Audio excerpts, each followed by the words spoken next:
নমস্কাৰ দশম শ্ৰেণীৰ ছাত্ৰ ছাত্ৰীসকল আৰু তোমালোকৰ অনুৰোধ ক্ৰমে আজি জিওগ্ৰাফিৰ এটা লেসন লৈ আহিছো ইকনমিক্সৰ আনিম বুলি ভাবিছিলো আগতে কিন্তু তোমালোকৰ যেহেতু জিওগ্ৰাফিৰ বহুত ডিমান্ড আছিল গতিকে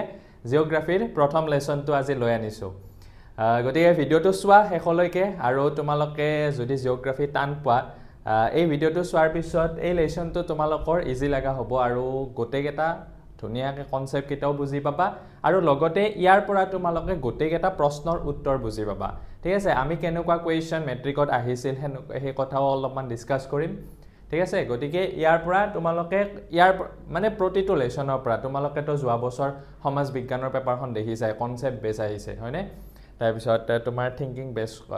কোৱেশ্চনস বিলাক আহিছে গতিকে তোমালোকে যদি বুজি নোপা কেৱল যদি মুখস্থ কৰিম বুলি ভাবি আছা তেতিয়া হলে কিন্তু পৰীক্ষাত লিখিব নোৱাৰিবা গতিকে বুজাটো বহুত বেছি ইম্পৰ্টেন্ট গতিকে কনসেপ্ট কেটা মই ধুনিয়াকে বুজাই দিব লাগে ট্ৰাই কৰিম আগৰ লেসন কেটাৰ নিচিনাকৈ আৰু তোমালোকে যদি কোনোবাই এটো প্ৰথম ভিডিও চাইছা সমাজ বিজ্ঞানৰ মোৰ এই চেনেলত ইংলিশ লগতে সমাজ বিজ্ঞানৰ ভিডিও আছে তোমালোকে চাব পাৰা লগতে অন্যান্য সাবজেক্টৰ মোহৰো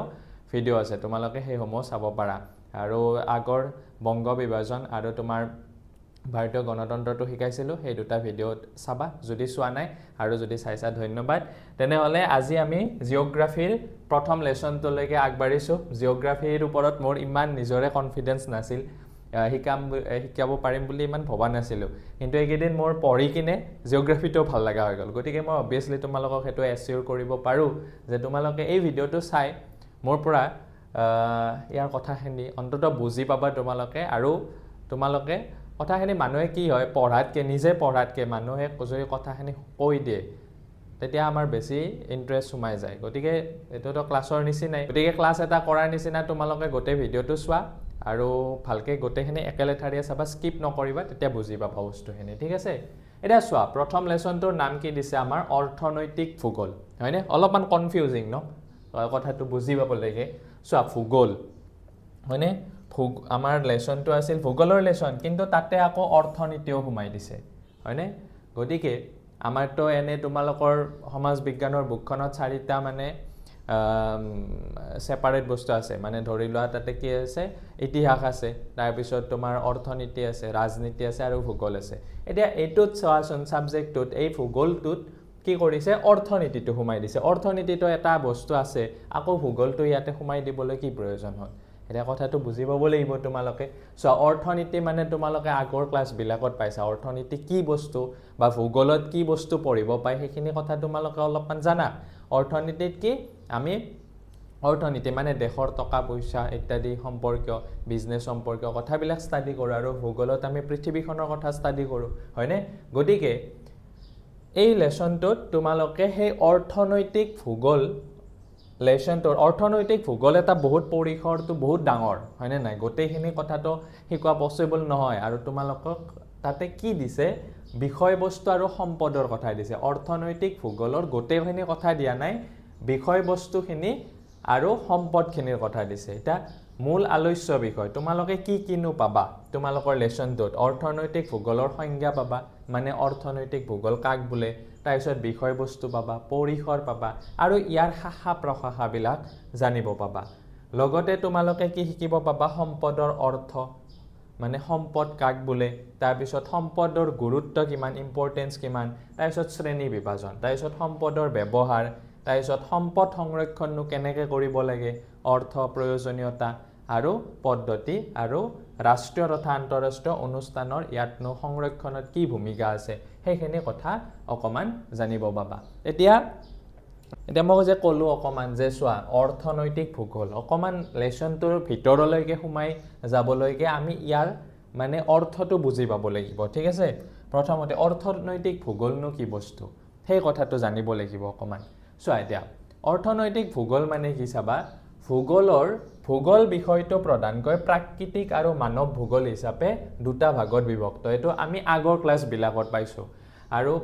মানে ভূগোল বিষয়টোক তোমাৰ দুটা ভাগত ভাগ কৰিব পাৰি জিওগ্ৰাফিটোক কি physical geography and human geography মানে প্ৰাকৃতিক ভূগোল আৰু মানৱ ভূগোল এতিয়া প্ৰাকৃতিক ভূগোলত ওয়েদাৰ ক্লাইমেট তাৰপিছত ল্যান্ডফৰ্মছ ইত্যাদিৰ কথা পতা হয় আৰু হিউম্যান মানে মানৱ ভূগোলত কি বুলি কোৱা হয় আমাৰ এই পৃথিৱীখনৰ লগত ভূগোলৰ লগত ৰিলেশ্যনটো কি মানে পপুলেশ্যন কালচাৰ ডেভেলপমেণ্ট তাৰপিছত ইকনমিক এক্টিভিটিজ আদিৰ বিষয়ে আলোচনা কৰা হয় মানে তোমালোকে গম পাব লাগিব যে ভূগোল বিষয়টোক দুটা ভাগত ভাগ কৰিব পাৰি কি প্ৰাকৃতিক ভূগোল আৰু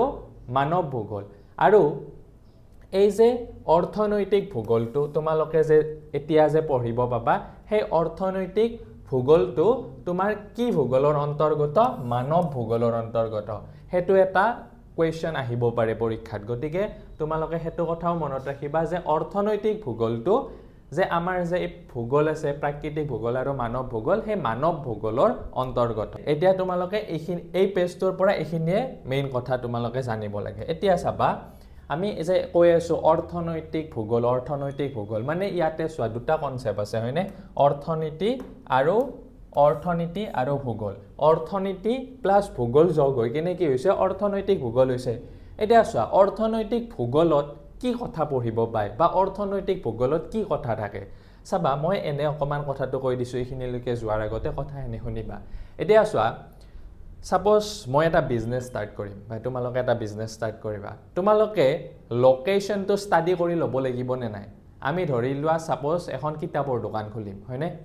কিতাপৰ দোকানখন খোলাৰ আগতে আমি ক'ত ভাল চলিব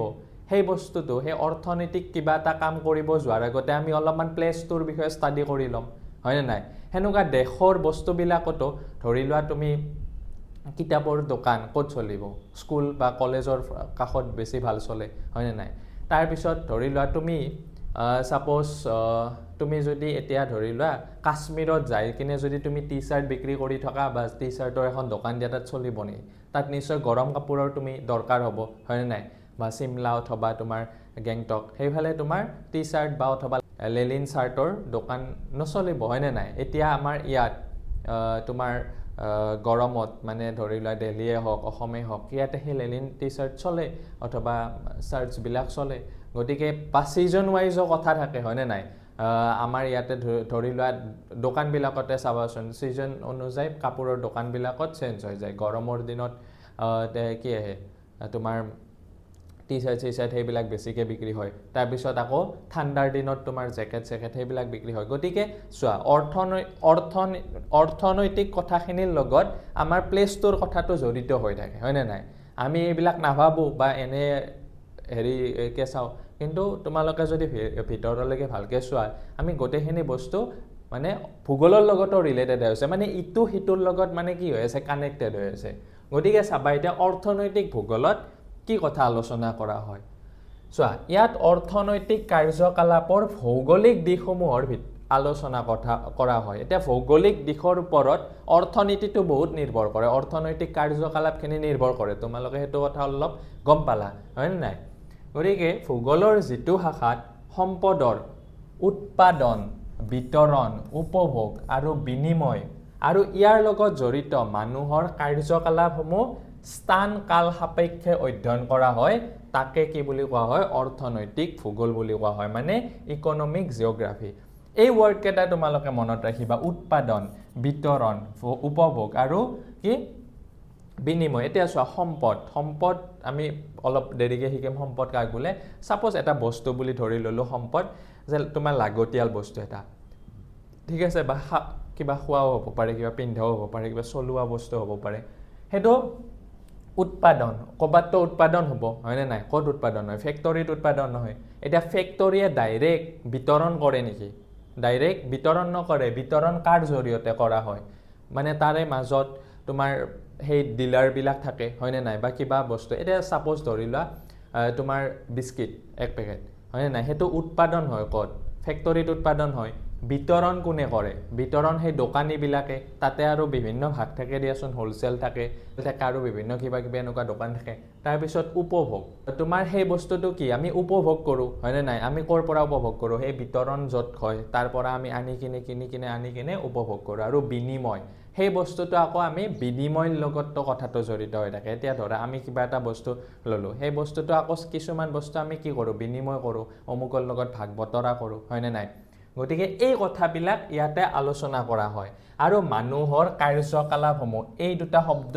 মেইন কিন্তু স্থান আৰু কাল সাপেক্ষে মই অলপ আগতে ক'লোৱে যে স্থান আৰু কালটো বহুত বেছি ইম্পৰ্টেণ্ট হয় না নাই স্থান আৰু কাল সাপেক্ষে উৎপাদন বিতৰণ উপভোগ আৰু বিনিময় স্থান আৰু কাল সাপেক্ষে মানে অধ্যয়ন কৰা হয় গতিকে অৰ্থনৈতিক ভূগোলত এইখিনি কথা আলোচনা কৰা হয় লগতে আৰু তোমালোকে আন এটা কথা মনত ৰাখিবা অৰ্থনৈতিক ভূগোলত সম্পদ আৰু মানুহৰ কাম-কাজ আদিৰ লগত জড়িত এনে ধৰণৰ সকলোবোৰ কথাই আলোচনা কৰা হয় মানে সম্পদ আৰু মানুহৰ কাম-কাজ আদিৰ লগত জড়িত কথাবোৰ আলোচনা কৰা হয় গতিকে তোমালোকক যদি অৰ্থনৈতিক ভূগোলৰ সংজ্ঞা লিখিব দিয়ে এই সংজ্ঞাটো তোমালোকে লিখিব লাগিব লগতে এই কথাখিনি তোমালোকে স্ক্ৰিনশ্বট এটা মাৰি থৈ দিবা বা প্ৰতিটো পেজৰে তোমালোকে স্ক্ৰিনশ্বট মাৰিবা নহলে পিছত লিখি থৈ দিবা বা তোমালোকে বুজোৱাৰ লগে লগে ভিডিওটো পজ কৰি কৰি কথাখিনি লিখি যাবা নোট ডাউন কৰি যাবা তেতিয়া পৰীক্ষাৰ আগত পঢ়িবলৈ বিৰাট ইজি হ'ব আৰু পঢ়িব লাগিব ন তোমালোকে মনত ৰাখিবলৈ কি একবাৰটো মনত নাথাকে ঠিক আছে তাৰ পিছত চবা এটা অৰ্থনৈতিক ভূগোলৰ উদ্দেশ্য কি মানে অৰ্থনৈতিক ভূগোল আমি কিয় পঢ়িব লাগে অথবা এইটো যে মানুহক এইটো বিষয় পঢ়িব দিছে তোমালোকক পঢ়িব দিছে ইয়াৰ উদ্দেশ্যটো কি চোৱা আধুনিক অৰ্থনৈতিক ভূগোলৰ পিতৃস্বৰূপ জৰ্জ কি চিজম এই নামটো মনত ৰাখিবা জৰ্জ চিজমক কি বুলি কোৱা হয় অৰ্থনৈতিক ভূগোলৰ পিতৃ বুলি কোৱা হয় আৰু তেওঁৰ মতে এখন ঠাইৰ অৰ্থনৈতিক উন্নয়নৰ গতি আৰু দিশ নিৰ্ণয় কৰাটোৱে কি কৈছে অৰ্থনৈতিক ভূগোলৰ মূল উদ্দেশ্য এখন ঠাইৰ অৰ্থনৈতিক উন্নয়নৰ গতি আৰু দিশ নিৰ্ণয় কৰাটো অৰ্থনৈতিক ভূগোলৰ উদ্দেশ্য মানে চোৱা আমাৰ ইকনমিক ডেভেলপমেন্টৰ লগত এই তোমাৰ ইকনমিক মানে জিওগ্ৰাফিটো কিমান জড়িত হৈ আছে ঠিক আছে এতিয়া চোৱা আন দুজন আকৌ অৰ্থনৈতিক ভূগোলবিদ আছিল তোমালোকৰ কিতাপত এই দুজন ভূগোলবিদৰ কথা আছে কি জনছ আৰু ডাৰ্কেন ৱাল তেওঁলোকৰ মতে কি কৈছে অৰ্থনৈতিক ভূগোলে বিশেষকৈ উৎপাদনক্ষম বৃত্তি বা কাৰ্যকলাপ অধ্যয়নৰ লগত জড়িত আৰু লগতে কিছুমান অঞ্চল কিয় উৎপাদনত আগবঢ়া আৰু আন কিছুমান অঞ্চল কিয় আমদানি আৰু ব্যৱসায় বাণিজ্যত আগবঢ়া এই প্ৰশ্নবোৰৰ উত্তৰ উদ্ঘাটন কৰে চোৱা মানে এই দুজনে মানে খুব ধুনীয়াকৈ তোমালোকক বুজাই দিছে যে অৰ্থনৈতিক ভূগোলটো কি বস্তু আমি কিয় তাক পঢ়িব লাগে চোৱা উৎপাদনক্ষম বৃত্তি মানে চোৱা বৃত্তি এটাতো কৰিলে নহ'ব তাৰ পৰা কি আমি মানে এই যোনটো আমাৰ মানে আজিকালি তোমাৰ বৃত্তিমুখী শিক্ষা বুলি কোৱা হয় সেই উৎপাদনক্ষম বৃত্তি হ'ব লাগিব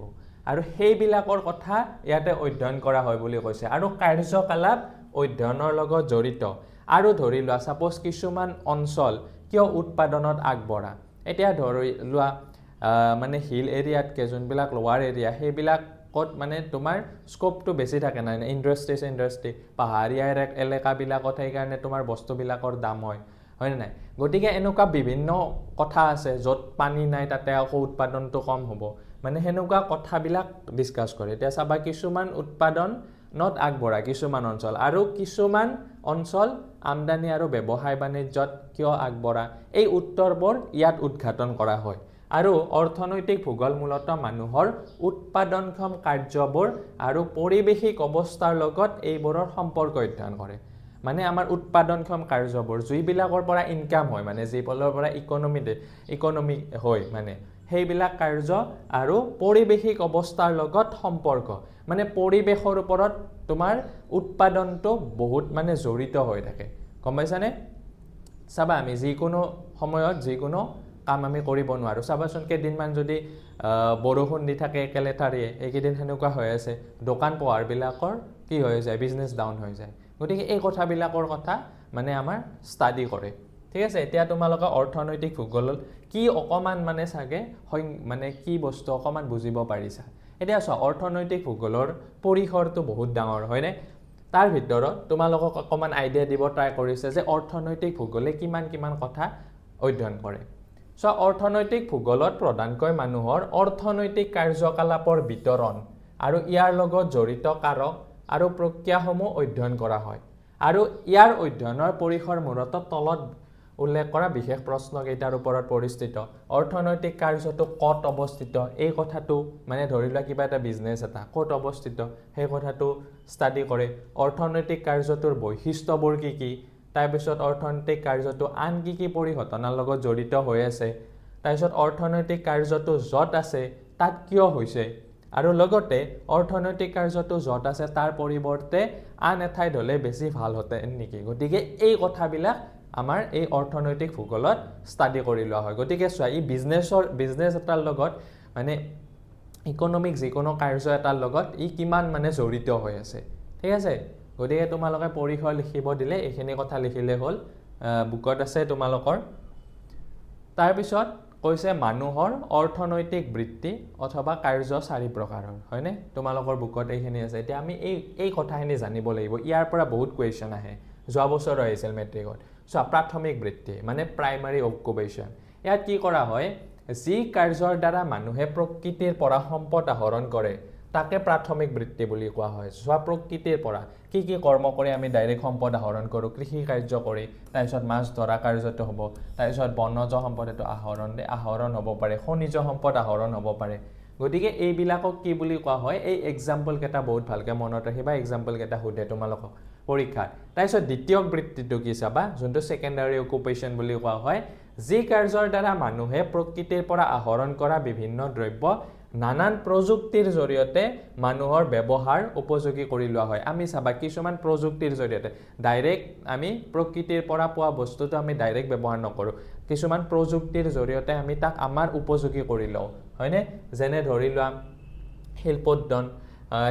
শিল্পোৎপাদন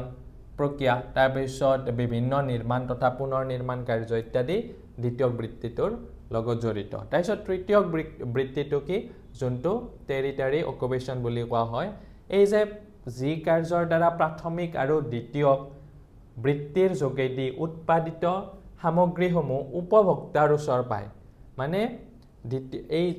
এই মানে দ্বিতীয় আৰু প্ৰথম প্ৰাথমিক বৃত্তিটোৰ যোগেদি উৎপাদিত কাৰ্যসমূহ উপভোক্তাৰ জৰিয়তে ওচৰ পায় তাকে কি বুলি কোৱা হয় তৃতীয় বৃত্তি মানে কেনেকুৱা আমাৰ ধৰি লোৱা উৎপাদন য'ত হৈছে আমাৰ হাতলৈকে হেতু মানে উপভোক্তাৰ হাতলৈকে হেতু কিহৰ জৰিয়তে আহে যাতায়াত পৰিবহন বজাৰ আদিৰ যোগেদি আহে নে নাই পাইকাৰী অথবা খুচুৰা বিক্ৰী হ'ব পাৰে পৰ্যটন হ'ব পাৰে আদিৰ যোগেদি আহে গতিকে এইটোক কি বুলি কোৱা হয় এতিয়া ধৰি লোৱা কোনোবা মানে আনি দিছে যাতায়াতৰ লগত জড়িত গাড়ী চলাই পৰিবহন কিবা তাৰপিছত বজাৰ কৰে তাৰপিছত দোকানী বিলাক ইত্যাদি কাৰ লগত জড়িত তৃতীয় বৃত্তিৰ লগত জড়িত আনহাতে চতুৰ্থ বৃত্তিটো কি যোনটো কোৱান্টাৰী অকুপেশ্যন বুলি কোৱা হয় যি কাৰ্যৰ দ্বাৰা দ্বিতীয় আৰু তৃতীয় বৃত্তিসমূহ অধিক সুচল তথা ফলপ্ৰসূ কৰি তোলাত সহায় কৰে মানে যেনেকুৱা ধৰি লোৱা এই দ্বিতীয় আৰু তৃতীয় বৃত্তিটো সুচল কোনে কৰি তোলে বেংক হয়নে নাই আমি ধৰি লোৱা কিবা এটা বিজনেছ কৰিবৰ কাৰণে আমাৰ প্ৰথমতে বেংক একাউণ্ট এটা দৰকাৰ হয় কাৰণ কিয় লেনদেনটো আমাৰ ভাল মানে লেনদেনটো মানে পুৰা একদম ডিসিপ্লিন হয় হয়নে নাই তেতিয়া গতিকে বেংক নাথাকিলে চোৱাচোন কিবা এটা ডাঙৰ বিজনেছ কৰিবলৈকে কিমান অসুবিধা হ'লহেঁতেন গতিকে ই বেংকে অথবা বিত্তীয় প্ৰতিষ্ঠানে অথবা প্ৰচাৰ মাধ্যমে ঠিক আছে প্ৰচাৰ মাধ্যমেও কি কৰে আমাক হেতু সুবিধা কৰি দিয়ে হয়নে নাই গতিকে প্ৰশাসনো হ'ব পাৰে শিক্ষা গৱেষণা চোৱা এটো আহিছিল একবাৰ কোৱেশ্চন শিক্ষা গৱেষণাটো বা কি কাৰ্যৰ লগত জড়িত তেতিয়া তোমালোকে লিখিব লাগিব চতুৰ্থ বৃত্তি প্ৰচাৰ মাধ্যমে চোৱা প্ৰচাৰ মাধ্যম যদি নহ'লেহেঁতেন মানে কিবা এটা বিজনেছ কৰিবৰ কাৰণে যে কিমান মানে অসুবিধা হ'লহেঁতেন ধৰি লোৱা তুমি এখন দোকান দিছা যদি প্ৰচাৰে নহ'লহেঁতেন এতিয়া আজিকালি কি ফেচবুকে তোমাৰ দি দিয়া গতিকে কাষ্টমাৰ আহি যায় হয় নাই গতিকে আমাৰো ধৰি লোৱা এইটো সাপোজ আমিতো প্ৰচাৰে কৰোঁ ন ফেচবুকতে হওক ইউটিউবতে হওক যে আমাৰ ইয়াতে এটা কোচিং চেণ্টাৰ আছে গতিকে ষ্টুডেণ্টছ বিলাক আমাৰ সেই থ্ৰুই দি আহে গতিকে এইবিলাক কি হ'ব চতুৰ্থ বৃত্তি হ'ব ঠিক আছে গতিকে এইখিনি কথা মনত ৰাখিবা মানুহৰ অৰ্থনৈতিক বৃত্তি অথবা কাৰ্য 4 প্ৰকাৰ আৰু কি মই তোমালোকক অলৰেডি ক'লো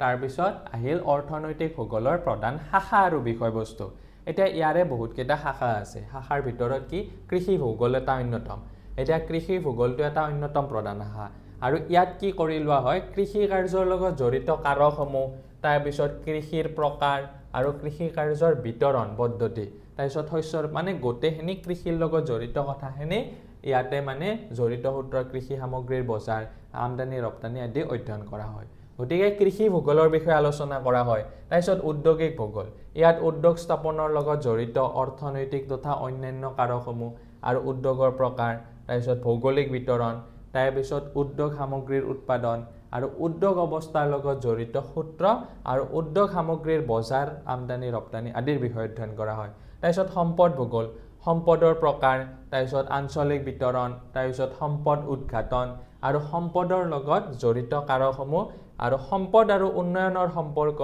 আৰু সম্পদ আৰু সংৰক্ষণ আৰু ব্যৱস্থাপনাৰ লগত জড়িত আদি অধ্যয়ন কৰা হয় মানে সম্পদ ভূগোলৰ লগত জড়িত কথাখিনি কি কৰা হয় ইয়াতে ডিসকাস কৰি লোৱা হয় মানে অৰ্থনৈতিক ভূগোলত নেক্সট তোমাৰ আৰু আছে কি কথা কৰে পৰিবহন ভূগোল পৰিবহন ব্যৱস্থাৰ প্ৰকাৰ কিমান তাৰপিছত ইয়াৰ লগত জড়িত কি কাৰক আছে তাৰপিছত সম্পদ বিতৰণত পৰিবহনৰ ভূমিকা কি তাৰপিছত মানুহৰ যাতায়াত আৰু অৰ্থনৈতিক কাৰ্যকলাপত পৰিবহনৰ মানে ভূমিকা কি এইবিলাক কথা আলোচনা কৰে যেনে ধৰি লোৱা অৰ্থনৈতিক উন্নয়ন যেনেকৈ উদ্যোগিক উন্নয়ন হ'ব পাৰে তাৰপিছত কৃষি ক্ষেত্ৰৰ উন্নয়নত পৰিবহন ব্যৱস্থাৰ মানে উন্নয়নৰ ভূমিকা আদি কথা ডিসকাস কৰে তাৰপিছত বজাৰ ভূগোল যোনটোক মাৰ্কেট জিওগ্ৰাফি বুলি কয় এটো কি কৰি লোৱা হয় ইয়াত বজাৰ স্থাপনৰ প্ৰয়োজনীয়তা আৰু ইয়াৰ কাৰকসমূহ আৰু বজাৰৰ প্ৰকাৰ বিতৰণ বজাৰখনটো এনে পাতিলে নহ'ব ক'ত পাতা ভাল হ'ব তাৰপিছত ইয়াৰ বিতৰণসমূহ কেনেকুৱাকৈ হ'ব তাৰপিছত তোমাৰ ইয়াৰ লগত জড়িত আৰু বিভিন্ন কিবা সূত্ৰ কথা থাকিব পাৰে ন বজাৰৰ লগত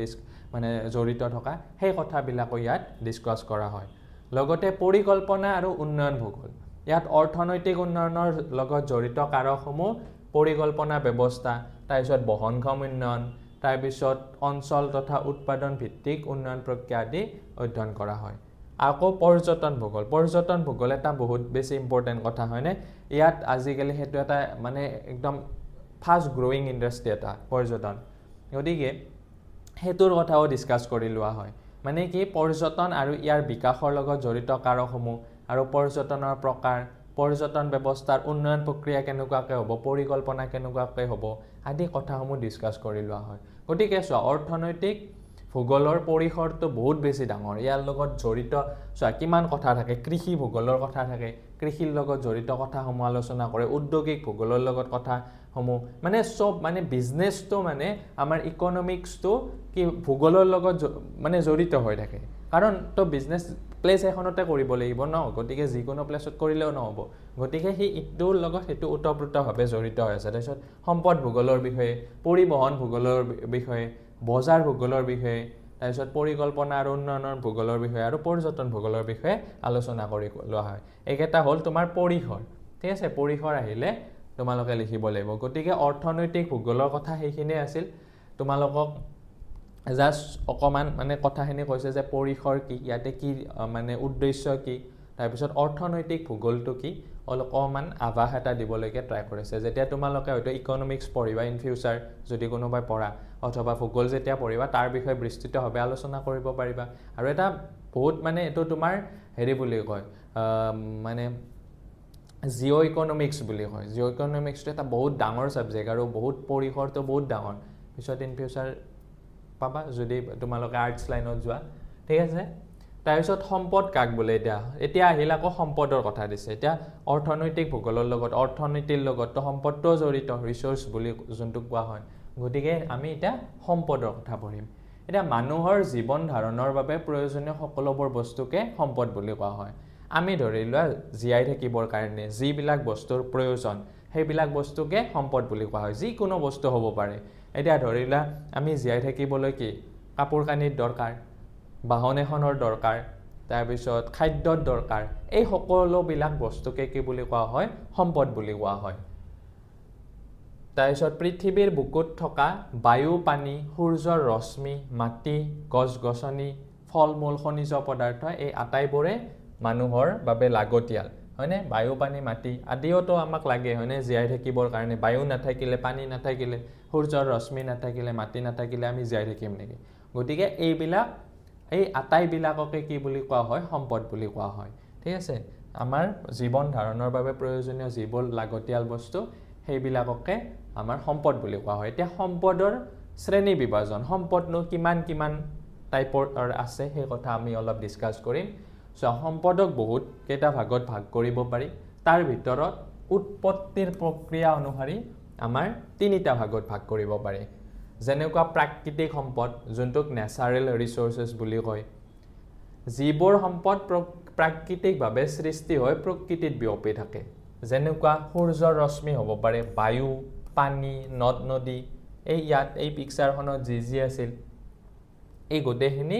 আমাৰ কি প্ৰাকৃতিক পাহাৰ হ'ব পাৰে হয় নাই গছ গছনি হ'ব পাৰে পানী হ'ব পাৰে শিল হ'ব পাৰে এইবিলাক পুৰা নেচাৰৰ সৃষ্টি কৰিছে তাত আমাৰ মানুহৰ হাত নাই গতিকে সেইখিনি কি বুলি কোৱা হয় প্ৰাকৃতিক ভূগোল বুলি কোৱা হয় তাৰ লগতে যিবোৰ সম্পদৰ সৃষ্টিকৰ্তা মানুহ তেনে সম্পদবোৰক মানৱসৃষ্ট সম্পদ বুলি কোৱা হয় মানে man made resource কোনবিলাক প্ৰযুক্তি হ'ব পাৰে টেকনলজি তাৰপিছত ঘৰ দুৱাৰ হ'ব পাৰে ৰাস্তা ঘাট আদিবোৰ আমি মানুহে বনাও হয় না সেইবোৰ ডাইৰেক্ট প্ৰকৃতিৰ পৰা নাপাও আমি তাৰপিছত উদ্যোগ কাৰখানা স্কুল কাৰ্যালয় এইবিলাক আমাৰ সুবিধাৰ কাৰণে আমি বনাই লৈছো কৃষি কাৰ্যৰ সঁজুলি যান বাহন আদি মানৱসৃষ্ট সম্পদৰ উদাহৰণ ঠিক আছে এটা চোৱা কিন্তু নেচাৰেল ৰিসোৰ্স তো মূল উপাদান তাক লাগিবই যেনেকৈ ধৰিলা এই টায়াৰ বনাবলৈ ৰাবাৰ লাগিব তাৰ পিছত এই ডাইনিং টেবুল বনাবলৈ বা যিকোনো ফাৰ্নিচাৰ বনাবলৈ উড লাগিব তাৰ পিছত স্পুন এখন বনাবলৈ কি লাগিব মেটেল লাগিব চেইন এডাল বনাবলৈ মেটেল লাগিব তাৰ পিছত তোমাৰ এই ক্লে পটছ বিলাক বনাবলৈ কি লাগিব চেন লাগিব বালি চালি তাৰ পিছত কপাৰ মানে ষ্টেচু এটা বনাবলৈ কপাৰ লাগিব এইবিলাক হৈছে আমাৰ সোৱা নেচাৰেল ৰিসোৰ্স আৰু সোৱা প্ৰকৃতিৰ মানে আমি ম্যান মেড আসলতে আমি একো নবনাও মানে আমি বনাও হয় আসলতে আমি যে বস্তুবিলাক যে বনাও যে তাৰে কিন্তু মূল উৎসটো প্ৰকৃতি হয়নে গতিকে এই পিকচাৰখন তোমালোকে অকমান চালেই গম পাই যাবা যে প্ৰতিটো বস্তু যে আমি যে বনাও তাৰ মূল উৎসটো কিন্তু মানে নেচাৰৰ ফালৰ পৰা আহে ঠিক আছে তাৰ পিছত আন এটা সম্পদৰ কথা কৈছে হেতু হৈছে হিউম্যান ৰিসোৰ্স এটো এটা মানৱ সম্পদ বুলি কোৱা হয় আৰু মানুহেও সমাজৰ কল্যাণৰ হকে কাম কৰা কামৰ আৰ্থিক মূল্য আছে আৰু এই হিচাপে মানুহ সম্পদ যিসকল ব্যক্তি শাৰীৰিক আৰু মানসিকভাৱে কোনো উৎপাদনমুখী কাম কৰি সমাজৰ বিকাশত অৰিহণা আগবঢ়াবলৈ সক্ষম সেই সকল ব্যক্তি হৈছে মানৱ সম্পদ মানে চোৱা মানুহে আমাৰ কিবা মানুহে তোমাৰ আমাৰ কি আমি যে কাম কৰি আছো এই কাম বিলাকৰ মূল্য আছে না নাই মূল্য আছে ধৰিলা মই শিকাই আছো হয় না নাই এটা লৰা ছোৱালী বিলাকক মই শিকাও সেই কামটোৰ মূল্য আছে আৰু সেই কামটোৰ মূল্য আছে কাৰণে আমি আৰ্থিক মূল্যও পাও ঠিক আছে হেনুকা আকৌ বহুত আছে ধৰিলা পুলিশ বিলাকে সমাজখনক মানে সেৱা কৰি আছে ডাক্তৰ বিলাকে কৰি আছে বা সব প্ৰফেশন বিলাকে কৰি আছে সৰুৱে হওক ডাঙৰে হওক সব প্ৰফেশন বিলাকে সমাজৰ কি কৰি আছে কিবা নহয় কিবা প্ৰকাৰে আমাক সেৱা কৰি আছে অথবা মানুহৰ বা সমাজৰ কল্যাণৰ হকে কাম কৰি আছে গতিকে কোনো ব্যক্তি যদি শাৰীৰিক আৰু মানসিকভাৱে কিবা উৎপাদনমুখী কাম কাজ কৰি সমাজৰ বিকাশত অৰিহণা আগবঢ়াবলৈ সক্ষম হৈছে সেইবোৰকে কি বুলি কোৱা হয় মানৱ সম্পদ বুলি কোৱা হয় এটা তোমালোকৰ প্ৰশ্ন হ'ব পাৰে যে তোমালোক মানৱ সম্পদ হয় নে নাই তোমালোকেতো এতিয়ালৈকে ইনকাম কৰা নাই হয় নে নাই বা তোমালোকে সমাজৰ তেনেকুৱা কোনো উৎপাদনমুখী কাৰ্য কৰা নাই গতিকে তোমালোক এতিয়ালৈকে মানৱ সম্পদ হোৱা নাই কিন্তু মানৱ সম্পদ হ'বলৈ গৈ আছে সেইকাৰণে তোমালোকক এডুকেট কৰি থকা হৈছে বা তোমালোকক মা দেউতাই মানৱ সম্পদ গঢ়াবলৈ সমাজখনে ট্ৰাই কৰি আছে গতিকে ইন ফিউচাৰ তোমালোকক একোগৰাকী মানৱ সম্পদ হ'বা হিউম্যান ৰিসোৰ্স হ'বা গতিকে এইটো এটা মানৱ সম্পদ ঠিক আছে তাৰ পিছত চোৱা গঠন অনুসৰি জীৱীয় সম্পদ মানে ইংলিছত যাক কোৱা হয় বায়োটিক ৰিসোৰ্স আৰু অজীৱীয় সম্পদ জীৱীয় সম্পদ কোনবিলাক যোনবিলাক মানে প্ৰাণ আছে যিবিলাকৰ জীৱ আছে মানে লিভিং থিং বিলাকক আমাৰ জীৱীয় সম্পদ বুলি কোৱা হয় উদ্ভিদ প্ৰাণী মাছ শস্য আদি জীৱীয় সম্পদ আৰু যিবিলাক নন লিভিং থিং যিবিলাকৰ মানে জীৱ নাই কিন্তু সম্পদ হ'ব লাগিব সেইবিলাকক কি বুলি কোৱা হয় চোৱা মাটি শিল পানী বায়ু খনিজ পদাৰ্থ এইবিলাকৰ জীৱ নাথাকিব পাৰে কিন্তু আমাৰ কাৰণে লাগতিয়াল গতিকে সেইবিলাকক কি বুলি কোৱা হয় অজীৱীয় মানে এবিওটিক এটা চোৱা নন লিভিং থিংছবিলাক কি এবিঅটিক আৰু তোমাৰ লিভিং থিংছবিলাক বায়'টিক লাইট সইল এয়াৰ আদি তোমাৰ অজীৱীয় তাৰপিছত উপলভ্যতা আৰু স্থায়িত্ব অনুসৰি গোটেইকেইটা মানে এইকেইটা মনত ৰাখিবা তোমালোকক এক্সাম্পলছবিলাক দিব অথবা সুধিব পাৰে যে উপলভ্যতা বা অথবা স্থায়িত্ব অনুসৰি সম্পদক কি কি প্ৰকাৰে ভাগ কৰিব পাৰি তেতিয়া লিখিব লাগিব নৱীকৰণযোগ্য সম্পদ আৰু অনৱীকৰণযোগ্য সম্পদ এটো তোমালোকে বহুত সৰুতে পাইছা এটো কনসেপ্ট যে যিবিলাক সম্পদ আমি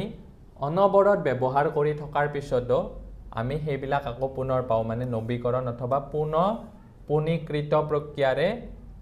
আমি পুনৰ নিখে হৈ নোযোৱাকৈ ৰাখিব পাৰো সেইবিলাককে কি বুলি কোৱা হয় নৱীকৰণযোগ্য বুলি কোৱা হয় যেনেকুৱা সূৰ্যৰ ৰশ্মি কোনোদিন শেষ হৈ নাযায় তাৰপিছত বায়ু পানী গছ গছনি এইবিলাক আমি কি কৰিব পাৰো আমি ৰিনিউৱেবল কৰিব পাৰো হয়নে জীৱ-জন্তু মানুহ শস্য আদি নৱীকৰণযোগ্য সম্পদ এইবোৰ আমি উৎপাদন কৰিব পাৰো কিন্তু অনৱীকৰণযোগ্য সম্পদ কোনবিলাক যিবোৰ সম্পদ ব্যৱহাৰৰ পিছত নৱীকৰণ মানে হৈছে পুনৰ সৃষ্টি কৰিব নোৱাৰি সেইবিলাককে কি বুলি কোৱা হয় পুনৰ সৃষ্টি যিবিলাক কৰিব নোৱাৰি সেইবিলাকক অনৱীকৰণযোগ্য বুলি কোৱা হয় যেনেকৈ তাম হ'ব পাৰে সোণ হ'ব পাৰে চূণশিল হ'ব পাৰে এইবিলাক এবাৰ তোমাৰ ইউজ হোৱাৰ পিছত আকৌ নতুনকৈ তাক পুনৰ হেৰি কৰিব নোৱাৰি উৎপাদন কৰিব নোৱাৰি গতিকে লো ৰূপ আদি এতিয়া সোণ তুমি উৎপাদন কৰি দিব পাৰে নেকি নোৱাৰা গতিকে এইবিলাক এতে আছে নেচাৰেল ৰিসোৰ্সেছৰ ভিতৰত তোমাৰ ৰিনিউৱেবল আৰু নন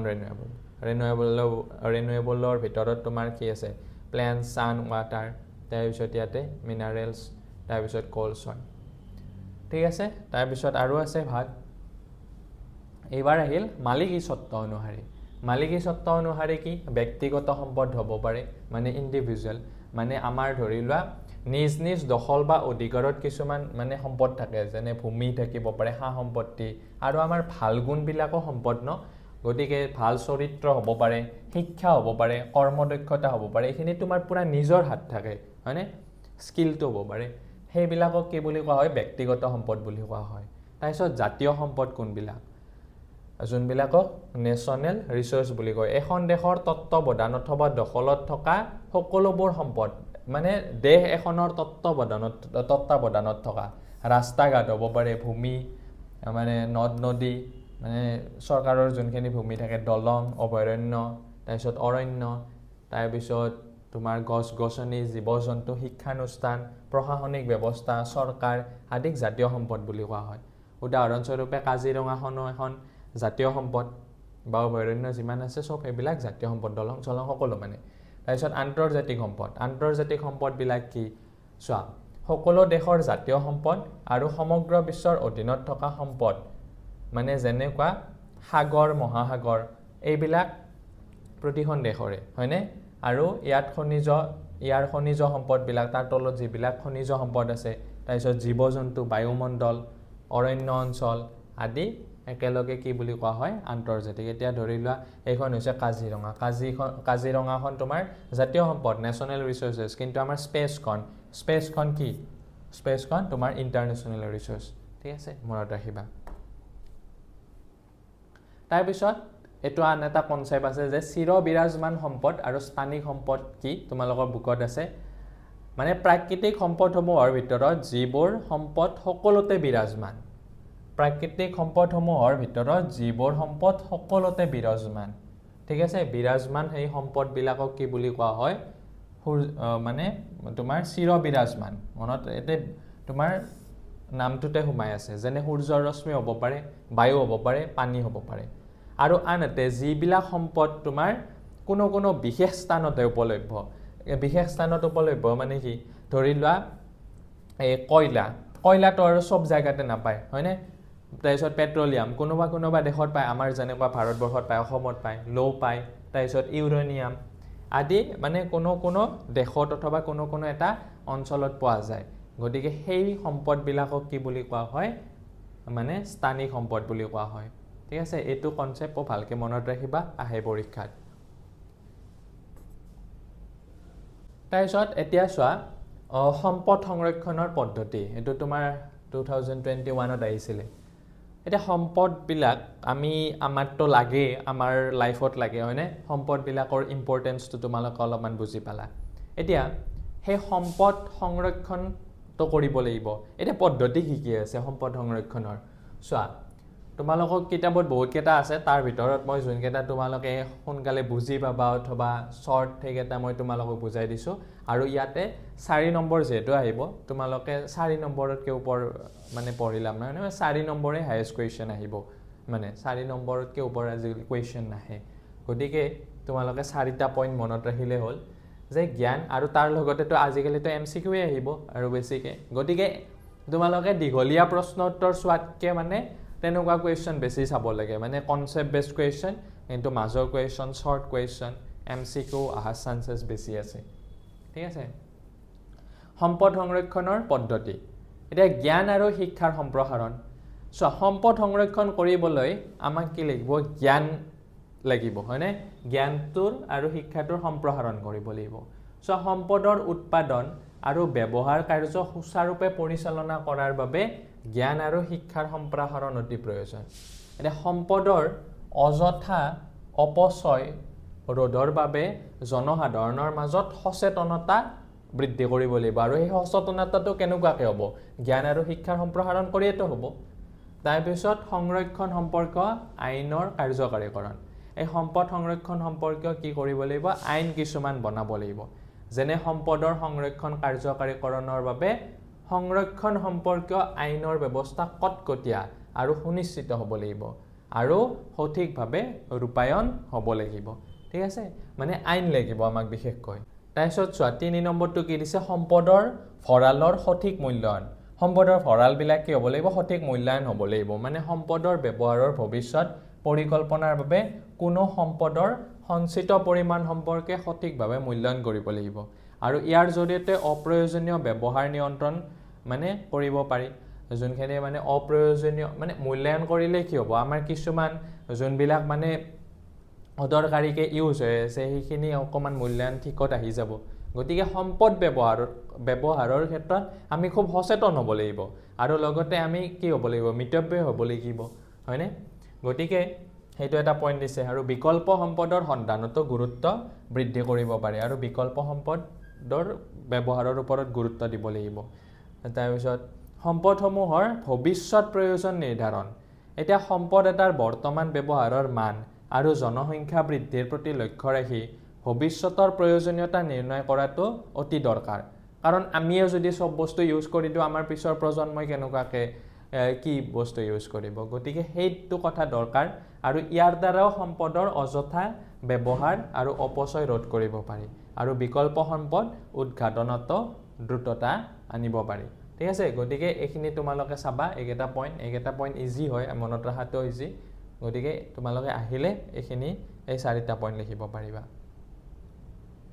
তাৰপিছত এতিয়া আহিল সম্পদ সংৰক্ষণ বুলিলে কি বুজা মানে কনজাৰভেশ্যন বা ৰিচোৰ্চেছ তোমালোকক সম্পদ সংৰক্ষণৰ মই ইয়াতে কি ক'লোঁ তোমালোকক পদ্ধতি কেনেকুৱাকৈ কৰিব পাৰি এতিয়া সম্পদ সংৰক্ষণনো কি সম্পদ সংৰক্ষণ কি মই অকণমান কৈছিলোঁ যে কোনো ধৰণৰ বিনাশ আৰু অপব্যৱহাৰ নোহোৱাকৈ সম্পদৰ সম্ভাৱ্যপূৰ্ণ ব্যৱহাৰ কৰা কাৰ্য তথা ধাৰণা সম্পদ সংৰক্ষণ বোলা হয় আৰু সম্পদ সংৰক্ষণ বুলিলে অৱশ্যে সম্পদৰ ব্যৱহাৰ নকৰি কেৱল ভৱিষ্যতৰ বাবে সাঁচি ৰখা কাৰ্যকে নুবুজায় উদাহৰণস্বৰূপে খনিজ তেলৰ সংৰক্ষণ বুলিলে খনিজ তেল প্ৰকৃতিৰ পৰা কোনো ধৰণৰ অপচয় নোহোৱাকৈ মানৱ কল্যাণত সঠিক ৰূপত বহুদিনৰ বাবে ব্যৱহাৰ কৰিব পৰা কাৰ্য বুজায় সংৰক্ষণ মানে এইটো কথা কোৱা নাই যে আমি ইউজ নকৰি কিনে ভৱিষ্যতৰ কাৰণে কেৱল সাঁচি থৈ দিম যদি আমি সম্পদখিনি ভালকৈ ইউজ নকৰোঁ তেতিয়া আমাৰ ডেভেলপ হ'ব জানো আৰু যদি ডেভেলপটো তেতিয়াতো ল' হৈ যাব হয়নে নাই গতিকে সম্পদ সংৰক্ষণে কি বস্তু বুজায় যে আমিও ব্যৱহাৰ কৰিব লাগিব কিন্তু লিমিটত মিতব্যয় হৈ কিনে ব্যৱহাৰ কৰিব লাগিব লগতে মানে সঠিক পৰিমাণে ব্যৱহাৰ কৰিব লাগিব আৰু ভৱিষ্যত প্ৰজন্মৰ কাৰণে আমি কি কৰিব লাগিব সেইটো সঞ্চয় কৰিব লাগিব লগতে যোনবিলাক বস্তু মানে ব্যৱহাৰ মানে বিকল্প ব্যৱহাৰ আছে সেইবিলাকৰ আমি বিকল্প ব্যৱহাৰ কৰিব লাগিব মানে যেনেকুৱা ধৰি লোৱা এতিয়া অইল হয়নে নাই পেট্ৰল গাড়ীৰ সলনি পেট্ৰল কাৰৰ সলনি এতিয়া তোমাৰ কি তোমাৰ ইলেক্ট্ৰিক কাৰ বিলাক ওলাইছে গতিকে সেই বস্তুটোকে সংৰক্ষণ বুলি কোৱা হয় ঠিক আছে কিয় মানে ইলেক্ট্ৰিক কাৰ বিলাক ওলাইছে মানুহে চিন্তা কৰিছে সাইন্টিষ্ট বিলাকৰ মনত আহিছে যে আমি যদি সেই খনিজ সম্পদ বিলাক মানে ব্যৱহাৰ কৰি থাকো তেতিয়াতো এটা সময়ত সেইবিলাক শেষ হৈ যাব যেনেকৈ কয়লাটো কি সদায় পাই থাকিবা নেকি নোপোৱা সদায় হয় নাই গতিকে এটা সময়ত সেই হয়তো শেষ হৈ যাব গতিকে তাৰ হলনি আমি কি ব্যৱহাৰ কৰিব পাৰো যোনটো মানে আমি প্ৰডিউস কৰিব পাৰো এটা খনিজ সম্পদ বিলাক তোমালোকে প্ৰডিউস কৰিব নোৱাৰা সেইবিলাক অনবীকৰণযোগ্য সম্পদৰ হলনি আমি কি নবীকৰণযোগ্য সম্পদ ব্যৱহাৰ কৰিব পাৰে সেই বস্তুটোকে কি বুলি কোৱা হয় সম্পদ সংৰক্ষণ বুলি কোৱা হয় এতিয়া সম্পদ সংৰক্ষণৰ মূল উদ্দেশ্যনো কি আমি প্ৰকৃতিৰ পৰা আমাৰ প্ৰয়োজনীয় সম্পদবোৰ এনেদৰে আহৰণ কৰি ব্যৱহাৰ কৰিব লাগে যাতে ইয়াৰ দ্বাৰা আমি সকলোৱে বহু সময় উপকৃত হৈ থাকো হয়নে কেৱল আমাৰ প্ৰজন্মটো উপকৃত হলে নহব আমাৰ যোনবিলাক আহিবলগীয়া প্ৰজন্ম তেওঁলোকো সেই সম্পদবিলাক ব্যৱহাৰ কৰিব পাৰিব লাগিব ঠিক আছে সম্পদ সংৰক্ষণ আহে পৰীক্ষাত তোমালোকৰ HSLC 19ত আহিছিল 2021ত আহিছিল গতিকে এতিয়া চোৱা এই সম্পদ সংৰক্ষণৰ লগত তো আৰু জড়িত বহুত সংস্থা আছে হয় নাই তেওঁলোকে অলৰেডি কাম কৰি আছে গভৰ্ণমেণ্টে তেওঁলোকক দায়িত্ব দি দিছে গতিকে চৰকাৰী আৰু বেচৰকাৰী সংস্থা আছে কিছুমান গতিকে সেই সংস্থাসমূহৰ লগত জড়িত আমি কথাসমূহ পঢ়িব লাগিব আৰু ইয়াৰ ভূমিকানো কি সেই বিষয়ে আলোচনা কৰিম এতিয়া চোৱা সমগ্ৰ বিশ্বজুৰি দেখা দিয়া দ্ৰুত জনসংখ্যা বৃদ্ধি আৰু প্ৰাকৃতিক পৰিৱেশৰ সমস্যা তথা বহু প্ৰাকৃতিক সম্পদ নিশেষ হ'বলৈ ধৰা পৰিস্থিতিৰ প্ৰতি লক্ষ্য ৰাখি সমগ্ৰ বিশ্বতে বিভিন্ন পৰ্যায়ত পৰিৱেশ সুৰক্ষা আৰু প্ৰাকৃতিক সম্পদৰ সংৰক্ষণ ব্যৱস্থা গ্ৰহণ কৰি অহা হৈছে এতিয়া চোৱা জনসংখ্যা দ্ৰুত হাৰত বৃদ্ধি পাইছে আৰু জনসংখ্যা যিমানে বৃদ্ধি পাব আমি সম্পদৰ সিমানে ইউজ কৰিম হয়নে নাই গতিকে পৰিৱেশিক সমস্যা আহিবই গতিকে সমগ্ৰ বিশ্বই কিন্তু এই পৰিৱেশ সুৰক্ষা আৰু প্ৰাকৃতিক সম্পদৰ সংৰক্ষণৰ ব্যৱস্থা গ্ৰহণ কৰিছে কাৰণ সবে গম পাইছে যে যিটো হাৰত মানে জনসংখ্যা বাঢ়ি আছে যদি এনেকুৱাকৈ বাঢ়ি থাকে আমি যদি তাৰ ওপৰত লিমিটেশন আনি নিদিও তেতিয়া হলে কিন্তু ই এদিন নিশেষ হৈ যাব আৰু ভৱিষ্যত প্ৰজন্মৰ কাৰণে সম্পদ নাথাকিব গতিকে এনে কাৰ্য সম্পাদনৰ বাবে কিছুমান আন্তঃৰাষ্ট্ৰীয় কিছুমান ৰাষ্ট্ৰীয় আৰু কিছুমান আঞ্চলিক তথা স্থানীয় পৰ্যায়ত বহু চৰকাৰী আৰু বেচৰকাৰী সংস্থা বা সংগঠনৰ জন্ম হৈছে আৰু এই ক্ষেত্ৰত ৰাষ্ট্ৰসংঘৰ অন্তৰ্গত এটা বহুত মানে এটো হল ইন্টাৰনেশনাল অৰ্গানাইজেচন এটো তোমালোকক পৰীক্ষাত আহে একদম মোস্ট ইম্পৰ্টেন্ট যোনটোক IUCN বুলি কোৱা হয় শৰ্টত আৰু ফুল ফৰ্মটো হৈছে মনত ৰাখিবা ফুল ফৰ্মটো তোমালোকক পৰীক্ষাত লিখিব দিব পাৰে International Union for Conservation of Nature ঠিক আছে International Union for Conservation of Nature আৰু অসমীয়াত আন্তঃৰাষ্ট্ৰীয় পৰিৱেশ সংৰক্ষণ সংস্থা ইংলিছ টাৰ্মটো তোমালোকে মনত ৰাখিবা এইটোৰ মানে জন্ম হৈছে আৰু 1948 চনত UNESCO কি কৰিছিল ৰাষ্ট্ৰসংঘৰ শৈক্ষিক বৈজ্ঞানিক আৰু সাংস্কৃতিক সংস্থাৰ প্ৰথম সঞ্চালক প্ৰধান এইটো তোমালোকে নামটো মনত ৰাখিবা তেওঁ প্ৰথম সঞ্চালক প্ৰধান জুলিয়ান হাক্সলেৰ তেওঁ এজন ব্ৰিটিছ জীৱবিজ্ঞানী আছিল তেওঁৰ প্ৰচেষ্টাত ফ্ৰান্সত এই সংগঠনটোৰ জন্ম হৈছিল এইটো কথা তোমালোকে মনত ৰাখিবা আৰু এই সংস্থাটোৰ মূল উদ্দেশ্য হৈছে সমগ্ৰ বিশ্বৰ প্ৰাকৃতিক পৰিৱেশ আৰু প্ৰাকৃতিক সম্পদৰ সংৰক্ষণ তথা তথ্য জৈৱ বৈচিত্ৰ্য সম্পৰ্কে অধ্যয়ন কৰা গৱেষণা আৰু প্ৰয়োজনীয় ব্যৱস্থা গ্ৰহণ কৰা তাৰ পিছত IUCNৰ নেতৃত্বতে আৰু এটা সংস্থাৰ জন্ম হৈছিল হেতুক কি বুলি কোৱা হয় WWF for নেচাৰ মানে কি world wide fund for nature আৰু বিশ্ব সংৰক্ষণ নিৰীক্ষণ কেন্দ্ৰ এই কেন্দ্ৰ এটাৰ জন্ম হৈছিল এটোক কি বুলি কোৱা হয় world conservation monitoring centre English term কেইটা তোমালোকে খুব ভালকে মনত ৰাখিবা দেই কাৰণ ইংলিছ টাৰ্ম কেইটা আহিব পাৰে লিখিব দিব পাৰে আৰু ভাৰতবৰ্ষতো এনে কাৰ্য কৰাৰ বাবে এটা সংস্থাৰ জন্ম হৈছিল হেতু হৈছে তোমাৰ পৰিৱেশ বন আৰু জলবায়ু পৰিৱৰ্তন নামেৰে এটি মন্ত্ৰালয় গঠন কৰা হৈছিল মানে কি এটা ডিপাৰ্টমেন্ট এটা গঠন কৰা হৈছে এটো কি বুলি কোৱা হয় ministry of environment forest and climate change গঠন কৰা হৈছিল আৰু এই মন্ত্ৰালয়ৰ নেতৃত্বতে এই মন্ত্ৰালয়ৰ অন্তৰ্গত স্বতন্ত্ৰভাৱে 1986 চনত ভাৰতীয় বন গৱেষণা আৰু শিক্ষা সংস্থা Indian council of forestry research and education গঠন কৰা হৈছে এটো কথা মনত ৰাখিবা এই নামটো তোমালোকে মনত ৰাখিবা ইণ্ডিয়ান অকমান মই তোমালোকক ভালকে দেখুৱাই দিছো এটো এই মন্ত্ৰালয় তো আমাৰ ভাৰত চৰকাৰৰ এটা মন্ত্ৰালয় মানে মিনিষ্ট্ৰি আৰু এই মন্ত্ৰালয়ৰ অন্তৰ্গত স্বতন্ত্ৰভাৱে এটা মানে গৱেষণা কেন্দ্ৰ মানে গৱেষণা ডিপাৰ্টমেন্ট এটা সংস্থা এটা গঠন কৰা হৈছিল হেতুক ইংলিছত কোৱা হয় Indian council of forestry research and education এটো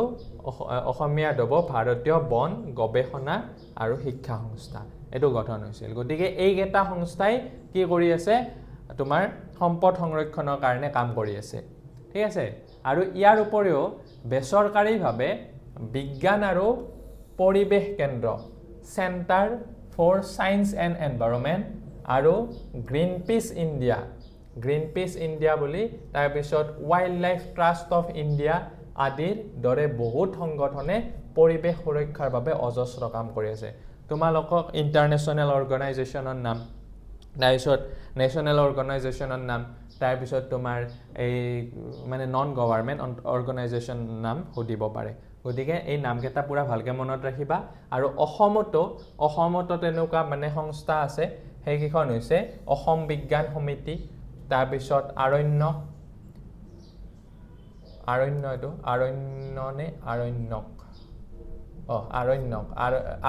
মনত ৰাখিবা আৰণ্য কথাটো কৈছে যে আৰণ্যকৰ দৰে কেইবাটাও বেচৰকাৰী সংগঠনে পৰিৱেশ সুৰক্ষাৰ কাৰণে কাম কৰি আছে অসমত থকা সংস্থা দুটাৰ নাম কি তোমাৰ অসম বিজ্ঞান সমিতি আৰু আৰণ্য আৰু ৰাষ্ট্ৰসংঘৰ আহ্বানত সাধাৰণ মানুহৰ মাজত পৰিৱেশ সম্পৰ্কীয় সজাগতা বৃদ্ধিৰ কাৰণে আমিতো এটো জানোৱে 5 জুন তাৰিখে গোটেই সমগ্ৰ বিশ্বতে বিশ্ব পৰিৱেশ দিৱস উদযাপন কৰা হয় তাৰ পিছত আহিল সম্পদ পৰিৱৰ্তনশীল ব্যাখ্যা কৰিব দিয়ে হয়নে এটো কোৱেশ্চন পাইছা আমিও পাইছিলো এটো আমাৰো এইচএসএলসিত আহিছিল যে সম্পদ পৰিৱৰ্তনশীল কিয় সম্পদ পৰিৱৰ্তনশীল বুলি কিয় কোৱা হয় কোনো এটা সামগ্ৰী মানুহৰ দ্বাৰা ব্যৱহৃত নহলেও বা মানুহৰ বাবে অপকাৰী হলেও ভৱিষ্যতে সেই একেটা সামগ্ৰীয়ে মানৱ কল্যাণত ব্যৱহৃত হ'ব পাৰে এনে সামগ্ৰীসমূহৰ যিবোৰে মানুহৰ কোনো ধৰণৰ উপকাৰ অথবা অপকাৰ সাধন নকৰে সেইবোৰক কি বুলি কোৱা হয় নিষ্ক্ৰিয় অথবা নিৰপেক্ষ সামগ্ৰী মানে নিউট্ৰেল ষ্টাফ বুলি কোৱা হয় মানে চোৱা আমি যেতিয়ালৈকে খনিজ মানে তেলৰ মানে ধৰিলা পেট্ৰলৰ ব্যৱহাৰটো জনা নাছিলো তেতিয়াতো মানে টেকনিক্যালি আমাৰ ইমান উন্নত নাছিল হয় নাই তেতিয়া কাৰো নাছিল গাড়ীও নাছিল বাইকো নাছিল গতিকে তেতিয়া হেতু এটা অযথা বস্তু আছিল মানে নিষ্ক্ৰিয় হে অপকাৰো নকৰে উপকাৰো নকৰে হয়নে কিন্তু যাই থৈ যেতিয়া আমাৰ কাৰ বিলাক তেতিয়া আমি সেই তেলটোৰ ইউজটো শিকিলো গতিকে হি এতিয়া এটা বহুত দামী সম্পদ হয় নাই বহুত গুৰুত্বপূৰ্ণ সম্পদ গতিকে এনেকুৱা আৰু সম্পদ থাকিব পাৰে যোনবিলাক মানে কোনো উপকাৰো নকৰে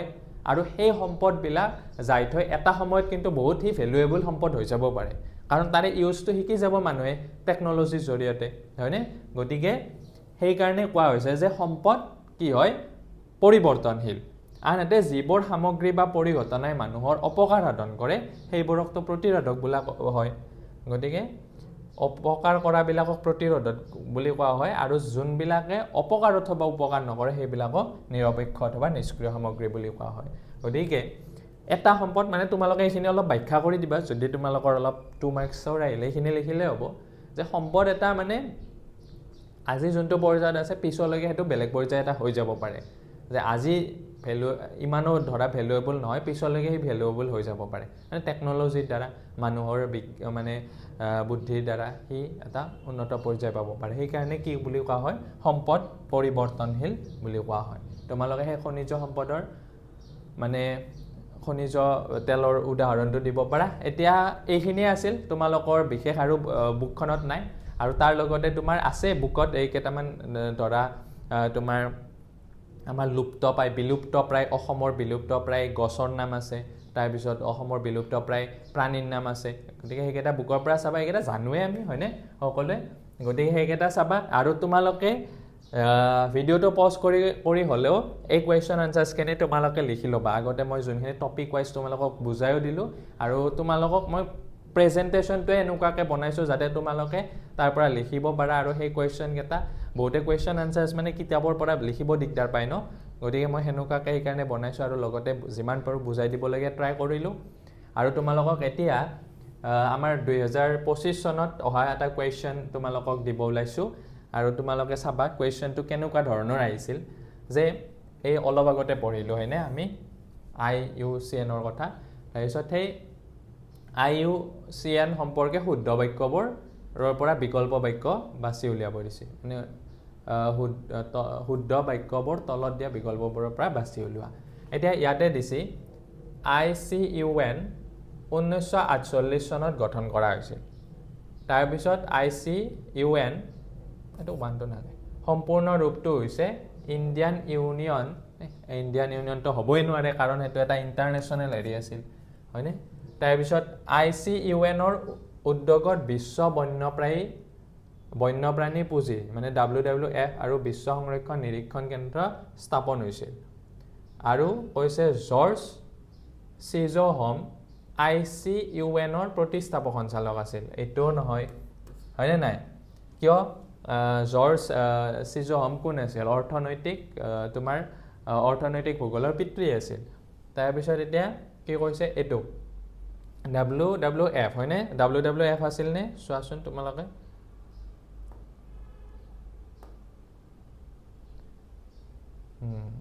WWF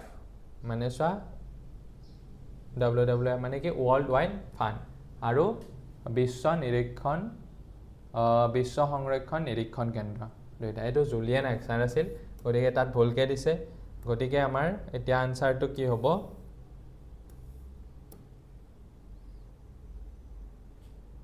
1948 চনতে গঠন হৈছিল ইউনিএছঅ' হয়নে গতিকে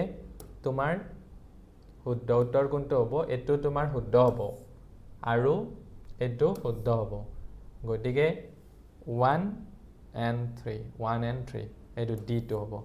ঠিক আছে গতিকে সেইকাৰণে গোটেই কথাখিনি জানিব লাগিব এনেকুৱা কুৱেশ্যন আহে আজিকালি তাৰপিছত নেক্সট চতুৰ্থ খণ্ড অৰ্থনীতিৰ বাবে তলৰ কোনটো বিকল্প শুদ্ধ আমি যে খণ্ডকেইটাৰ কথা পঢ়িছিলোঁ এতিয়া চোৱা কি দিয়া আছে আগতে অপশ্যনকেইটা পঢ়ি লোৱা সম্প্ৰদায় ভিত্তিক পৰ্যটন এইটো হ'বই নোৱাৰে আমি তেনেকুৱা পোৱা নাছিলোঁ ক'তো তাৰপিছত আধুনিক পৰিৱেশ অনুকূল প্ৰযুক্তিৰ বিষয়ে উদ্ভাৱনীমূলক গৱেষণাটো আছে তাৰপিছত এখন শ্বপিং মলৰ বিক্ৰীৰ কাৰ্যবাহী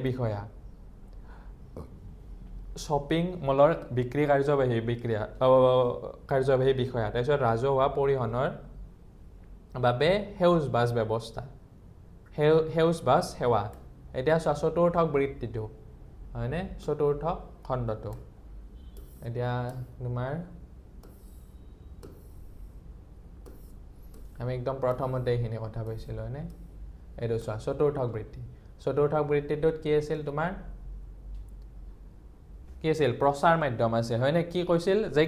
যি কাৰ্যৰ দ্বাৰা দ্বিতীয় আৰু তৃতীয় বৃত্তিসমূহ অধিক সুচল কোনে কৰি তোলে বৃত্তীয় প্ৰতিষ্ঠান হ'ব পাৰে প্ৰচাৰ মাধ্যম হ'ব পাৰে প্ৰশাসন হ'ব পাৰে শিক্ষা গৱেষণা হ'ব পাৰে গতিকে তোমালোকৰ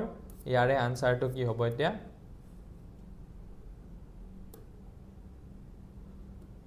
গৱেষণাটো হ'ব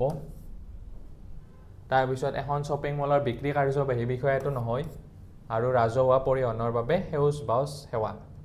সেৱাটোতো এইটোতো তোমাৰ থাৰ্ডটো আছিল হয়নে গতিকে এইটো নহয় গতিকে আনচাৰ কি হ'ব অনলি বি ইয়াতে এইটোৱে আছে বিয়ে আছে গতিকে এইটো তোমালোকে কি দিব লাগিব বি টিক দিব লাগিব তাৰপিছত তলত দুটা উক্তি দিয়া হৈছে এই এজাৰচন আৰু ৰিজন কুৱেশ্যন দিছে তোমালোকে অলৰেডি পাইছা এইবিলাক ক্লাছ 9ত যে দাবীটো কি দিছে চোৱা সামাজিক পৰিৱৰ্তন ঘটাৰ লগে লগে সম্পদৰ ধাৰণা আৰু ইয়াৰ আহৰণ আৰু ব্যৱহাৰো পৰিৱৰ্তন ঘটে মানে সামাজিক পৰিৱৰ্তন যদি ঘটে সম্পদৰ ধাৰণা আৰু ইয়াৰ আহৰণ ব্যৱহাৰটো ঘটিব এইটো সঁচা কথা তাৰ পিছত কাৰণটো দিছে মানুহৰ জ্ঞানৰ প্ৰসাৰ আৰু প্ৰযুক্তিৰ উন্নয়নৰ ফলত পৃথিৱীত থকা বহু নিৰপেক্ষ আৰু প্ৰতিৰোধক সামগ্ৰী সম্পদলৈ ৰূপান্তৰিত হৈছে অবভিয়াছলি সঁচা কথা এটো মানুহৰ জ্ঞানৰ প্ৰসাৰ আৰু প্ৰযুক্তিবিদ্যাৰ ফলতে তো তোমাৰ সম্পদৰ ধাৰণা আৰু ইয়াৰ আহৰণ পৰিৱৰ্তন হ'ব গতিকে কি হ'ব এ আৰু আৰ উভয়ে শুদ্ধ এইটো হ'ব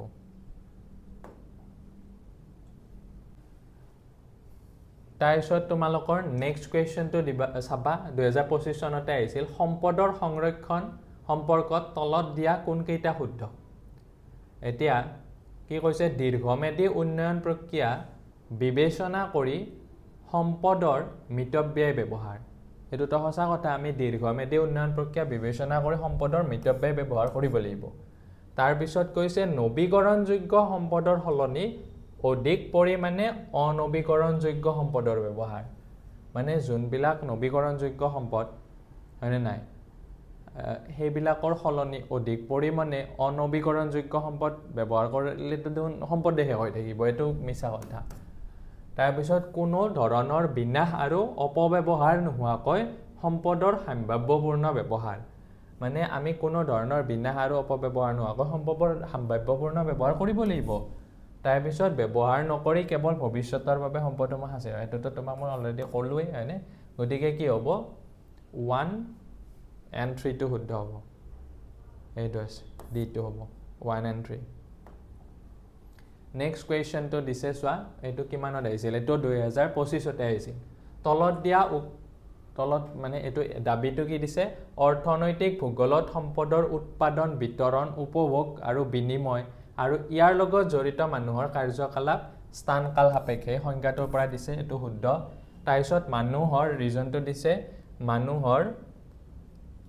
জীৱন ধাৰণ প্ৰণালী আৰু অৰ্থনৈতিক কাৰ্যকলাপ স্থান কাল ভেদে বেলেগ বেলেগ হয় নাই মানুহৰ জীৱন ধাৰণ প্ৰণালী আৰু অৰ্থনৈতিক কাৰ্যকলাপ স্থান ভেদে বেলেগ বেলেগ হয় আৰু সেই কাৰণে আমি স্থান কাল সাপেক্ষে অধ্যয়ন কৰিব লাগিব correct explanation A N R উভয় সত্য আৰু আৰ আৰু এৰ শুদ্ধ ব্যাখ্যা এইটো হ'ব ঠিক আছে 6টো চাবা এটো তোমালোকৰ 2024 চনত আহিছিল কি আছিল তলৰ কোনটো অনৱীকৰণযোগ্য সম্পদ এটোটো ইজি তোমালোকে নৱীকৰণযোগ্য আৰু অনৱীকৰণযোগ্য সম্পদ যদি জানিছা ইজি পাৰিবা গতিকে চোৱা তোমালোকৰ এই 2025 চনৰ কুৱেশ্যন কেটা চোৱা আৰু 2024 চনৰ কুৱেশ্যন কেটা চোৱা ডিফাৰেন্সটো কেনেকুৱা এইকেটাৰ কাৰণে এইকেটাত পুৰা ডাইৰেক্ট কুৱেশ্যন দিছে আৰু ইয়াতে চোৱা এজাৰছন ৰিজন বেস্ট কুৱেশ্যন দিয়াৰ লগে লগে তোমাৰ লোকৰ কিমান কথাবিলাক মানে কনসেপ্টলি শিকিবলগীয়া হৈ যায় গতিকে তোমালোকৰো কুৱেশ্যন কিন্তু এনেকুৱা আহিব গতিকে তোমালোকে ভালকে পঢ়িব লাগিব কনসেপ্ট ল'ব লাগিব আৰু লেসনটোৰ পৰা চাৰিটা তোমালোকৰ শৰ্ট কুৱেশ্যনে দিছে এমসিকিউ দিছে গতিকে তোমালোকে নোটিস কৰিলে অলপমান গম পাবা যে 24 চনত বা তাৰে আগৰ প্ৰশ্নখিনি কেনেকুৱা আছিল আৰু 25 চনত কেনেকুৱা আছিল মানে নাই গতিকে কোনোবাই যদি কৈ থাকে যে ক'ব পাৰে ন আমিও হেনুকাই কুৱেশ্যন পাইছিলো যা তেতিয়া কৈ দিবা যে এই কম্পেয়াৰ কৰিছা গতিকে তোমালোকে খুব ভালকে মই সেই কাৰণে কৈ আছো আৰু মই যে এইবাৰ যে অকমান যে ইন্টাৰেষ্টেড হলো কনসেপ্টসমূহ কনসেপ্ট বেস কুৱেশ্যন আহে কাৰণে অকমান এটো শিকাব ট্ৰাই কৰি আছো মৰো মানে তোমালোকৰ কনসেপ্ট কেটা ড্ৰিবলৈকে ট্ৰাই কৰিছো গতিকে তোমালোকে কুৱেশ্যনসমূহ গোটেই এটা ভিডিও কেটা ভালকে চাবা নহলে কিন্তু এনে কিছুমান কি হয় এনে তোমালোকে মুখস্থৰ ওপৰত ভিত্তি কৰি মানে তোমালোকে মাৰ্কস বৰ্তমান সময়ত কিন্তু নাপাবা একদম মানে পাবা হয়তো 60 পাবা 50 পাবা তাতকে বেছি ওপৰত নোপোৱা আৰু কমন কুৱেশ্যন চাই লাভ নাই গমাইছা বহুত ষ্টুডেন্টসে কমন কুৱেশ্যন বিচাৰি আছে এই কমেন্টত একে দেন এতিয়াৰ পৰা যদি তোমালোকে কমন কুৱেশ্যন লাগে তোমালোকৰ কি হ'ব আৰু এক্সাম হয়নে পৰীক্ষাৰ আগত কেটামান কমন কুৱেশ্যন দিছা এতিয়া বেলেগ কথা এতিয়াৰ পৰা কমন কুৱেশ্যন দিবা পঢ়া না কনসেপ্ট সময় আছে তো তোমালোকে ভালকে গোটেইখিনি কথা পঢ়া তাৰ পিছত হেগলাই এটো কমন হয় নাই ইয়াৰ পৰাই কমন আহিব কনসেপ্ট এটা বুজাৰ পিছত হেখিনি বস্তু ইজি গতিকে তলৰ কোনটো অনৱীকৰণযোগ্য সম্পদ কোনটো শস্য হ'ব নোৱাৰে পানী হ'ব নোৱাৰে এইকেটা পানী নৱীকৰণযোগ্য খনিজ তেল হয়নে অৰণ্য হ'ব নোৱাৰে তলৰ কোনটো তৃতীয়ক বৃত্তিৰ অন্তৰ্ভুক্ত নহয় তৃতীয়ক বৃত্তিৰ কোনটো অন্তৰ্ভুক্ত নহয় পৰিবহনটো হয়নে হয় যোগাযোগ হয় পৰ্যটন হয় এটো নহয় খনিজ সম্পদ আহৰণটো তাৰ পিছত এখন ঠাইৰ অৰ্থনৈতিক উন্নয়নৰ গতি আৰু দিশ নিৰ্ণয় কৰাটোৱে অৰ্থনৈতিক ভূগোলৰ মূল উদ্দেশ্য কোনে এনেদৰে কৈছিল তোমালোকে এটো পাইছা এই বুকত আছে হয়নে এটো কোনে কৈছিল অৰ্থনীতি বিজ্ঞানৰ মানে কি তাকো সৰি ইকোনমিক জিওগ্ৰাফিৰ পিতৃ জৰ্জ চিজহমে কৈছিল গতিকে এইখিনিয়ে আছিল মই কৈছো আৰু কেইটামান মানে তোমালোকে হেই বস্তুখিনি চাবা বিলুপ্তপ্ৰায় প্ৰাণী এখিনি নাহে তথাপিও আহিবও পাৰে চাবা তাৰপিছত এই বস্তুখিনি চাবা তোমালোকে ভিডিওটো পজ কৰি লিখি লবা কথাখিনি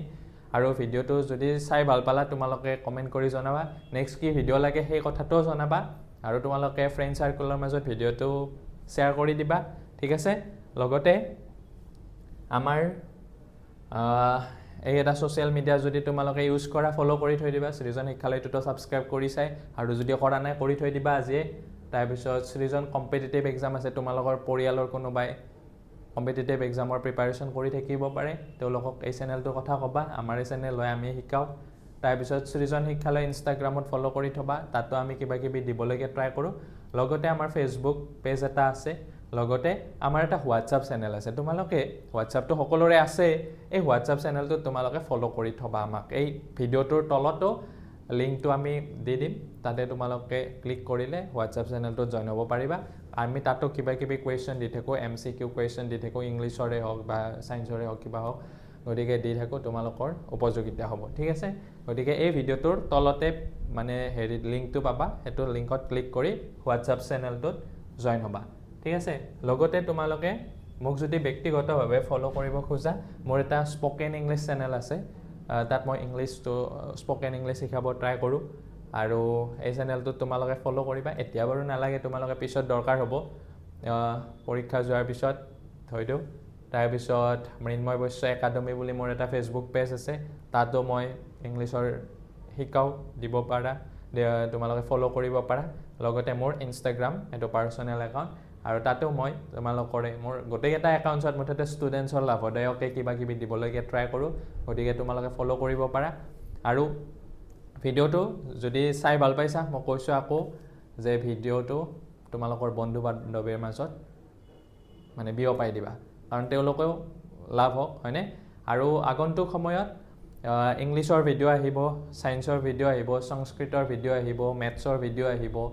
গতিকে চেনেলটো সাবস্ক্ৰাইব কৰি থোৱা আজিয়ে সাবস্ক্ৰাইব কৰি থৈ দিয়া আৰু এই চেনেলটোৰ কথা তোমালোকৰ বন্ধু বান্ধৱীৰ লগত কবা ধন্যবাদ ভিডিওটো চোৱাৰ কাৰণে আৰু তোমালোকে কমেন্ট কৰি জনাবা কেনেকুৱা পাইছা ভিডিওটো তাৰ পিছত আকৌ কি চেপ্টাৰ লাগে নেক্সট কি চেপ্টাৰ লাগে হেটো জনাবা ধন্যবাদ আজিলৈ আহিছো